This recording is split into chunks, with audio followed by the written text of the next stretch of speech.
The ability to simplify means to eliminate the unnecessary so that the necessary may speak. Hans Hofmann. My friends, that is exactly what we attempt to do every day here, is to keep things simple, eliminate the unnecessary things that will cloud your decision making, and make it easy to see what is necessary and what you should do. And we had some decisions to make today. We'll jump right into those. The first is on the S&P 500. We found ourselves pulling the trigger to enter a trade around noon today after things really bumped up super strong in the morning at the very opening, an idiot hour where we never enter a trade. The market maker is in charge. Of course, they are lining up everyone who puts in a market order, and you could say takes advantage of them. They sell them something they want to buy, and they're not really in control of the price. They just put a market order price in, something I never ever do. My orders are always limit orders. And of course, I never find myself buying something at the beginning of the day or selling it. Market makers are given lots of control on pricing there when the market opens. So we stay away from idiot hour. Of course, professional hour is the last hour of the day when the pros are in charge. But when we look at what happened today, we saw all across the board things bumping up and then peeling back after the exuberance ended, whatever started that. And there are always potential reasons for it. Some right, some wrong. But we found ourselves jumping in after some of that price peeled off. We did go green in the morning on the STC, which we see down at the bottom of the screen. We're above the 200 EMA. We look at where we are on the 2-day. 2-day pushing through the 200 EMA, so we're a positive 4 there. Positive 1, of course, on the half-day. And a positive 10 when it comes to the weekly chart. And, of course, we're above the 200 EMA. So even though we do have a green spinning top here, it would be nice if the weekly candle were one of these prior strong ones. It is not, and that's all right. We see that, and we're aware of it. So we'll be ready, willing, and able to pull this trade if it doesn't work. Did jump in, pulled back a little bit in the afternoon, but we're still, again, haven't hit our loss point yet. And how did we set that? Well, we set it at the average true range. If you look over to right in here, that red number there, when I line up the actual little hand here to that candle, we can see 549. And if you look right here, I have to move away to get it up there. You see the 549 in the bottom red box up near the candles. 549 or $5.49. That is a 1.37 loss we're willing to take to make what? Let me pull this down so you can see it. A 2.73% gain. So we'll see if the charts will work for us this time. We've entered that trade. We're going to let that ride, see how it goes. Very similar on the NASDAQ 100, except I did not pull the trigger on this one. Now, maybe you felt like you thought it was something to do. A couple of reasons for it. Of course, we saw how things exuberantly bumped up in the morning. Didn't know this at the time, how much they would pull back in the afternoon. But of course, if you look at the market, you can see, let's just take a look at the 15-minute chart.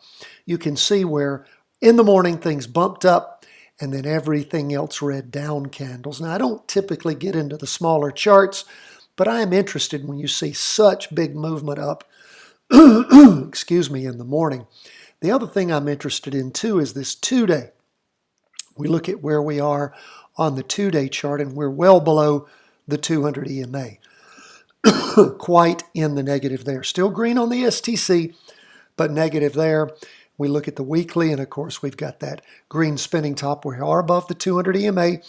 It is a plus 15 at this point, so you have some things going for you.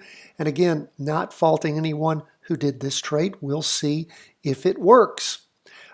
But again, and I'm happy to track that for you guys if you want me to do it. But I wasn't super excited about it. And again, I don't want to get in more trades than I need to. I get trades that work.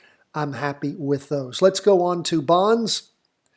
We see where bonds are. We're above the 200 EMA when it comes to the half-day chart, and it turned from red to green this morning. Now, I did not pull the trigger on this one either. Part of the reason is we are still super negative when it comes to the 200 EMA.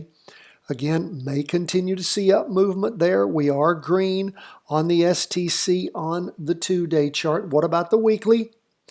The weekly, of course, is also very, very in the opposite category. It's trying to build up after lots and lots of down movement, but we're very far below the 200 EMA there. We do have things going up again. We could be at a bottom here, and it's going to pull on up and accelerate. Saw things bump up in the morning and then peel off in the afternoon. The weaknesses of those other charts didn't excite me about getting into TLT, but one thing I did want to show you guys was sort of the thoughts that I have, and I'll show you how I set up something like this to actually jump into this trade if this is what we wanted to do. Now, I looked at the other charts again to enter my positions around, well, it was actually around 12 at the close of that 12:15. So we will go and look about the same area. Where were we at the opening there? We were at the opening 108.30. So and I'm just using that to be able to know where we were. So 108.30. So I go over here to prediction tools. I take the long position. I go ahead and just pop it in here anywhere. Then I go to adjust it. 108.30 would have been my entry point at about the same time period I jumped into those other trades if I'd chosen to do this. And I'll move this to the side here. And again, we will look on the left-hand side. We see 153 right over here. When I line this up, average true range is 153. So we'll put 153 ticks in our stop because that's literally one-time average true range. And of course, 306. That's math on the fly there, friends. That is 2-to-1 risk to reward or reward to risk ratio. We set that up so 1.41 risking to make 2.83. That's the standard way we do it. So we entered that trade this way. Now I'll go ahead, after I've done, I'm going to go ahead and save that so it's on the chart. And we will follow this the rest of the week. But that's how you set up this little widget under the prediction and measurement tools to go long. To go short, there's another widget in there that you can use to go short, and you set it up basically the same way. Of course, the red loss band is on the top because you're looking for the ETF to go down. You're shorting it with a put or an inverse fund. So we'll see how it goes. I just wanted to show you how we set up and use this measurement tool. Very, very helpful. Keeps you honest. If you hit the loss point, you pull the trigger, you're out, you're done.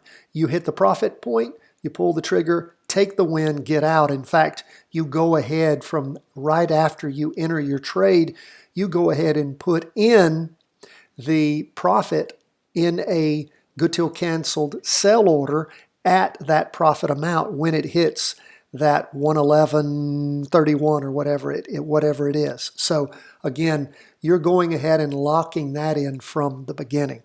So that's as easy as it is to do. Let's move on from bonds, go to gold. Gold, of course, up in the morning, pulling back some again, same entry point around 12, that 12 o'clock 15-minute candle. That was about where we got in. And we jumped in there, risking 0.94% to make double that, or 1.89%. And we have things set up there. Why? Because we went from red to green. And of course, we are above the 200 EMA on gold. We look at where we are on the 2-day. It's green, above the 200 EMA as far as the STC goes. And we're above the 200 EMA on price on the weekly. And we are green there also on the STC, reaching higher highs. So it's looking nice. We'll see how gold goes for us. Lastly, we will take a look at Bitcoin. Bitcoin up for the day 3.68%, rather nice. Again, not to that 1820 mark yet, but it is moving up nicely on Bitcoin. We see things, again, continuing to move up. Where are we on the 2-day?